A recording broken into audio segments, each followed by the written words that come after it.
Saudara-saudara yang terkasih dalam Yesus Kristus,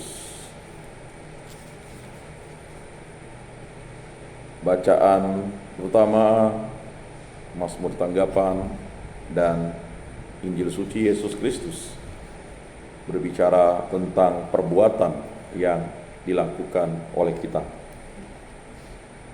Iman tanpa perbuatan pada hakikatnya mati. Itu yang disampaikan oleh Rasul Yakobus dalam suratnya di dalam kitab suci. Dan Rasul Paulus membicarakan tentang bagaimana iman itu dengan perbuatan. Saudara-saudara yang terkasih, terkadang perbuatan kita tidak mencerminkan kasih. Berarti perbuatan kita merugikan diri sendiri dan orang lain. Dan terkadang perbuatan yang merugikan orang lain itu kita anggap suatu kebanggaan. Padahal itu adalah kelaliman. Perbuatan yang melawan kasih itu artinya perbuatan yang pastilah akan merugikan orang lain, diri sendiri, lingkungan sekitar, meresahkan, membuat orang menjadi waspada, membuat orang menjadi was-was, dan itu persoalan yang akan terus dihadapi di muka bumi ini. Negara-negara mempersiapkan senjatanya agar waspada dan was-was dengan ancaman-ancaman, baik dari dalam maupun dari luar. Begitu juga kita. Banyak persoalan-persoalan yang mengancam hidup kita, baik dari dalam maupun dari luar. Dan jika kita tidak berbuat kasih, kita akan menjadi pribadi yang tenggelam dalam ketidakberdayaan. Saudara-saudara, aku mau mengingatkan kalian akan Injil yang sudah kuwartakan kepadamu dan sudah kalian terima, dan yang di dalamnya kalian teguh berdiri. Rasul Paulus mengingatkan kita bahwa pewartaan Injil yang sudah kita terima itu harus kita renungkan dan refleksikan, lalu kita lakukan. Sebagai pelaku firman berarti kita melakukan perbuatan kasih. Yesus Kristus telah menggenapi kehendak Allah Bapa untuk menyelamatkan manusia. Itulah kasih yang sempurna. Yesus telah menderita sengsara, wafat, dan bangkit muli. Karena kasih, dia melaksanakan kehendak Bapanya di surga. Karena begitu besar kasih Allah kepada umat manusia, maka dianugerahkan putranya yang tunggal untuk menyelamatkan umat manusia dan seluruh alam semesta ini. Ia menampakkan diri kepada para rasul sebagai bukti cinta kasihnya kepada para rasul, para murid, dan sampailah kepada kita. Maka dalam gereja Katolik, karena begitu besar kasihnya, maka salib yang ada di depan kita bukan hanya sebagai simbol, tetapi suatu tanda kemenangan karena kasih Kristus mengorbankan diri bagi kita semua untuk menyelamatkan umat manusia. Bagi yang beriman akan Kristus, terutama di gereja Katolik, dia akan paham mengapa Yesus harus tersalib di kayu salib. Karena kasih Bapa dan kasihnya yang sempurna. Kasih karunia-Nya menyertai dan berlimpah bagi umat beriman yang senantiasa membaharui diri. Maka setiap waktu, setiap saat kita diperbaharui. Diperbaharui dengan apa? Diperbaharui dengan firman dan sabdanya. Dan firman dan sabdanya menjadi daging. Itulah sakramen Ekaristi. Karena pembaptisan kita boleh menikmati tubuh dan darahnya. Itulah Yesus Kristus yang tampak bagi kita. Jadi saudara-saudara yang terkasih, Ketika kita menghadiri misa, kita berjumpa dengan Tuhan Yesus dalam rupa sakramen Ekaristi. Maka harus kita lihat, itulah Yesus. Karena Allah tidak bisa dilihat, tetapi Allah merendahkan dirinya menjadi manusia dan mengorbankan dirinya untuk umat manusia dan memberikan tubuh dan darahnya untuk kesucian, keselamatan, dan menghantar kita ke hidup yang abadi. Di hadapan Tuhan, ketika kita dibaptis, kita memperoleh karunia yang sama. Nilai kita telah ditebus Allah. Kita menjadi manusia merdeka. Dan karena Yesus Kristus, maka perdamaian antara Allah dan manusia terjadi. Allah yang setia ditinggalkan manusia yang tidak setia. Allah yang setia menunggu kita untuk kembali kepadanya, dan melalui perantaraan Tuhan Yesus Kristus. Itulah keyakinan iman Kristiani, keyakinan iman Katolik. Tidak ada kita menjadi manusia yang tidak berguna. Satu iota pun tidak dihapus oleh Allah. Karena kita sudah dibaptis, kita dimateraikan kekal abadi, dan kita diberikan imamat umum, menjadi imam, nabi, dan raja. Menjadi imam artinya kita setiap waktu, setiap saat harus mampu berdoa kepada Allah melalui perantaraan Tuhan Yesus Kristus, dan dengan dukungan doa-doa Roh Kudus. Menjadi nabi, kita harus mewartakan firman dan sabda Tuhan, mewartakan cinta kasih Kristus. Dengan membuat tanda salib, kita sudah menjadi nabi, mewartakan bahwa kita adalah orang Katolik. Jadi jangan pernah malu sebelum makan tanda salib dan berdoa. Apapun makanannya, karena makanan yang dihasilkan itu berasal dari Allah, yang diolah oleh manusia. Dan makanan itu masuk ke dalam mulut kita, bisa menjadi darah dan daging.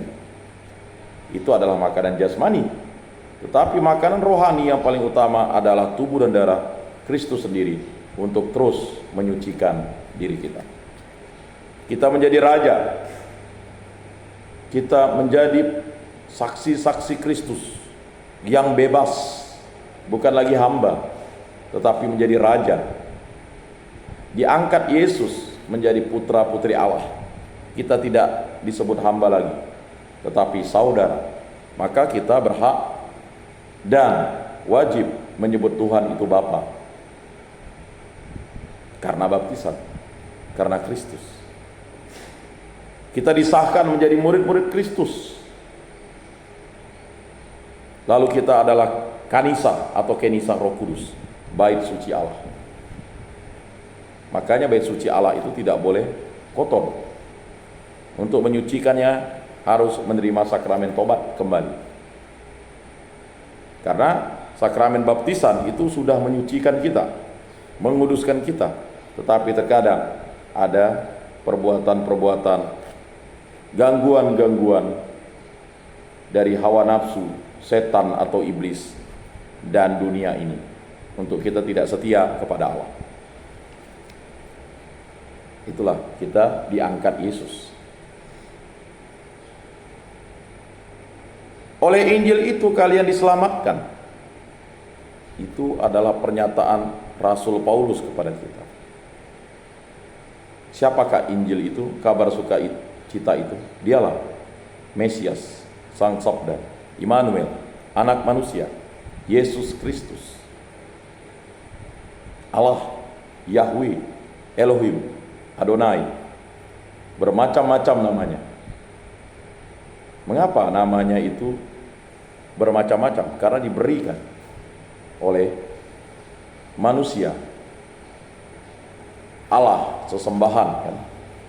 Tetapi Yesus Kristus, nama yang diberikan Allah melalui perantaran malaikat, anak yang akan engkau lahirkan, namailah dia Yesus, artinya Allah menyelamatkan. Kristus itu adalah gelar Sang Penyelamat, Sang Juru Selamat, Yesus Kristus. Tidak pernah manusia mengangkat Tuhan, mengangkat manusia menjadi Tuhan, tetapi Tuhanlah yang memberikan nama kepada dirinya melalui perantaraan malaikat, dan nama Yesus diberikan oleh Bunda Maria dan Santo Yosef, dan kita menyebut Tuhan itu adalah Yesus.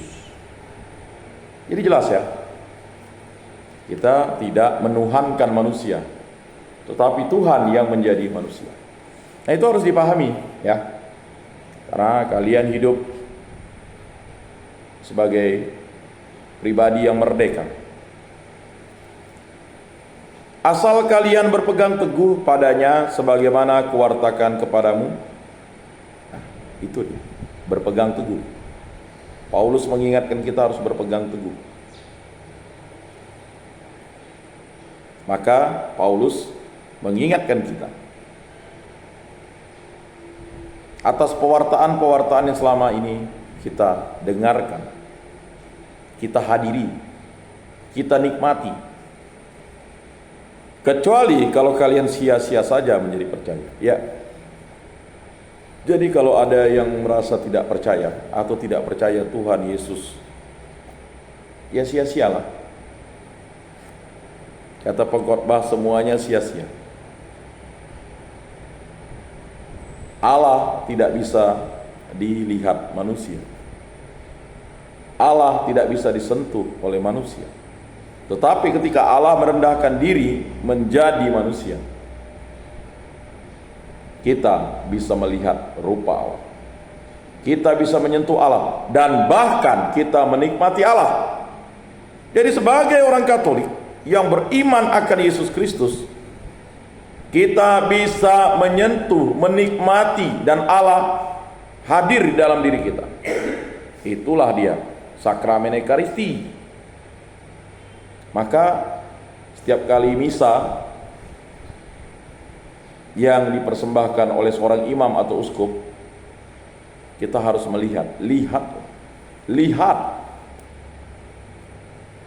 Itulah rupa Tuhan Allah. Jadi kalau orang Katolik tak pernah melihat Tuhan Yesus, itu berarti orang Katolik itu tidak misa, tidak ke gereja. Paham ya? Maka sudah sepantas dan selayaknya kita hadir. Kewajiban bukanlah sesuatu yang harus ditakuti. Jadi bukan karena kewajiban kita datang ke gereja, tetapi karena cinta Allah yang menarik kita untuk hadir. Nah itu, saudara-saudara yang terkasih dalam Yesus Kristus, sebab yang sangat penting telah kusampaikan kepadamu, yaitu apa yang telah kuterima sendiri, ialah bahwa Kristus telah wafat karena dosa kita. Lihat salib, Yesus telah wafat. Wafat di mana dia? Di kayu salib. Makanya salib, Gereja Katolik itu ada korpus, tubuh Kristus, tergantung di kayu salib dengan tulisan Indri, bahwa dia telah wafat. Karena ada yang tidak percaya tentang wafat Kristus. Dia wafat kenapa? Karena dosa kita. Setiap kali kita datang ke gereja, kita melihat salib, atau kita melihat salib di kamar kita, atau kita menggunakan salib di leher kita, kita ingat bahwa Yesus wafat bagi kita untuk menebus dosa-dosa kita. Sesuai dengan kitab suci bahwa ia telah dimakamkan. Ya, jelas. Yesus wafat dan dimakamkan. Dan pada hari yang ketiga telah dibangkitkan sesuai dengan kitab suci. Pada hari ketiga. Maka saudara-saudara yang terkasih, kita mengucapkan syahadat iman kita bahwa Yesus telah wafat, dimakamkan, dan bangkit pada hari ketiga.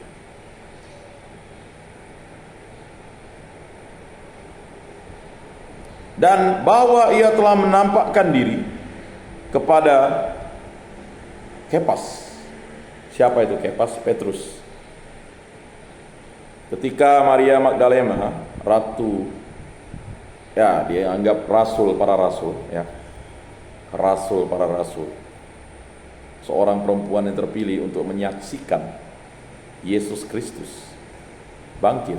Dia tidak mengenal Yesus, tetapi amanat agung kepada Maria Magdalena, sampaikanlah itu kepada saudara-saudaraku. Maria Magdalena menyampaikan itu kepada Kepas atau Petrus dan Yohanes. Maka mereka berdua berlari, tetapi Yohanes sampai lebih dulu. Cuman yang masuk adalah Kepas ke dalam makam. Dan kemudian kepada ke-12 muridnya. Jadi perjumpaan Petrus, kemudian perjumpaan ke-12 muridnya, Yesus yang tersalib itu, yang telah bangkit, dan bahkan Thomas, salah satu para rasul yang tidak percaya akan perkataan saudara-saudaranya. Tetapi setelah hari ke-8, Yesus menyuruh dia untuk mencucukkan jarimu ke dalam tanganku dan memasukkan tanganmu ke dalam lambung. Bekas-bekas luka Yesus Kristus. Saudara-saudara yang terkasih dalam Yesus Kristus, pernyataan ini mengingatkan kita kembali bahwa sesudah ia menampakkan diri kepada lebih dari 500 saudara sekaligus, kebanyakan dari mereka masih hidup sampai sekarang, tetapi beberapa di antaranya sudah meninggal dunia. Yang dimaksud Paulus pada saat itu, ada hampir 500 orang yang sudah melihat kebangkitan Yesus. Kalau hanya satu orang kan, halu. Kalau 2 orang, sekongkol. Kalau 3 orang, konspirasi. Kalau 4 orang, hoak. Kalau 5 orang, merampok. Tapi ini 500 orang. Angka 500, ya, lebih 500 itu diungkapkan bahwa, ya, kalau kesaksian itu butuh 2 saksi, ini 500 orang. Dan Paulus menyatakan, ya kan, masih hidup sampai sekarang. Kata sampai sekarang waktu Paulus menulis suratnya, ya. Jangan-jangan hidup sampai sekarang. Ya hidup. Kesaksiannya hidup sampai sekarang kan. Kalau tidak ada yang mewartakan, tidak ada yang bersaksi, kita tidak menjadi pengikut Kristus. Melalui perantaraan orang tua kita, saudara-saudari kita, mungkin para katekis, para misionaris dan sebagainya. Selanjutnya ia menampakkan diri kepada Yakobus, ya. Lalu kepada semua rasul, dan yang paling akhir ia menampakkan diri juga kepadaku. Nah, itu adalah pernyataan Paulus. Tetapi kita kembali ke konteks sekarang. Karena kasih. Kasih adalah karunia utama bagi umat beriman yang mendasari setiap pewartaan. Tanpa kasih, pelayanan sebesar apapun hanyalah sia-sia dan tidak berkenan di hadapan Tuhan. Walaupun sulit, kita harus mengusahakan kasih. Nah itu, ya saudara-saudara yang terkasih, kasih. Anda hadir di sini karena kasih, bukan karena dipanggil oleh petugas. Walaupun dalam keadaan ngantuk, letih, lesu, lemah, lunglai, ya tidak tahu. Habis panas hujan, dikasih hujan kedinginan, dikasih panas kegerahan kan. Habis itu di kamar-kamar bukannya tidur, menghabiskan waktu bukan untuk istirahat, tetapi menghabiskan waktu untuk kesia-siaan. Ngobrol ya, ngarul ngidul. Kalau dibuat buku bisa 12 buku terbit. Dari terbenamnya matahari sampai terbitnya matahari ya. Ngobrol, apa yang diobrolkan? Apalagi kalau yang diobrolkan itu topiknya menarik. mengenai sesuatu yang horor, wah dah mulai dah ngumpul. Betul tuh katanya. Kita selalu menjadi pribadi yang mulai dengan kebohongan supaya kita dianggap sakti, kita dianggap hebat, kita dianggap lihai. Betul tuh, ya kan? Itu di tikungan itu. Tambah lagi misalnya ada yang ngomong, iya memang di tikungan itu tuh, ya kan? Yang namanya tikungan ya banyak. Ada 2 tikungan ya di dunia ini, tikungan kiri dan tikungan kanan. Kamu mau tikungan mana? Nggak ada kan tikungan lurus? Ada tikungan lurus. Jadi jalan tuh hanya 3 aja, belok kiri, belok kanan, dan lurus kan? Kan nggak mungkin. Nanti Bapak nikung lurus Pak, nikung lurus. Yang ada belok dulu baru lurus kan? Bagaimana ceritanya? Ya memang ada belok lalu ada 2 putar balik namanya, ya kan? Tapi kan tidak mungkin langsung mundur gitu kan. Nah, itu penting ya, kasih yang sempurna.